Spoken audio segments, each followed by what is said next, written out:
And for the final game of this college football Saturday, we still got 3 more games of the college football weekend. But a college football Saturday, we got Colorado State, who went 8-5 last year, traveling to Washington, who went 6-7. Washington favored by 21.5 points on the Big Ten Network. Braden Fowler and Nick Olosai for the Rams went 230 of 380, threw for 2,796 yards, 14 touchdowns, 9 interceptions. Avery Morrow had 184 carries for 1,006 yards and 9 touchdowns, and Caleb Goody had 21 catches for 436 yards and 4 touchdowns. Will Rogers for the Huskies went 223-11, threw for 2,458 yards, 14 touchdowns, 7 interceptions. Jonah Coleman had 193 carries for 1,053 yards and 10 touchdowns, and Giles Jackson had 85 catches for 893 yards and 7 touchdowns. Fowler and Nick Olosai returns for the Rams, and Jonah Coleman returns for the Huskies. These 2 teams have never played, by the way.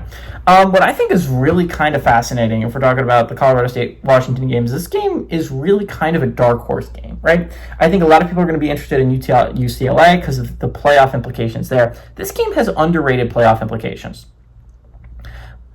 I think Colorado State, now that Boise State really has no shot, is probably the Mountain West's best shot at getting a team into the college football playoff. If we're talking about a really solid team, UNLV probably has the best chance, considering their schedule's the easiest.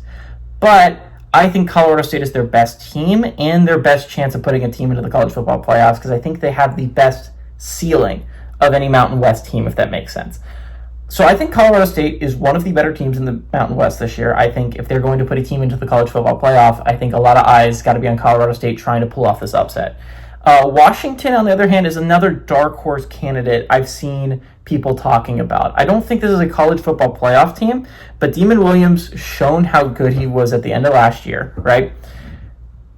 He was honestly played better than Will Rogers down the stretch. He had an insane game against Louisville in the bowl game to win.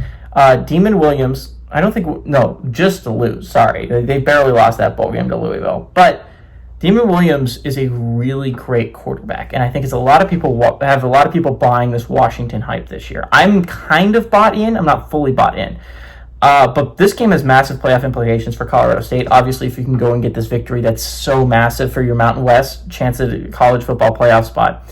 If you're Washington, this game is important to get on the right foot heading into a tough Big Ten season that you're going to have to play really well in to get to the college football playoffs.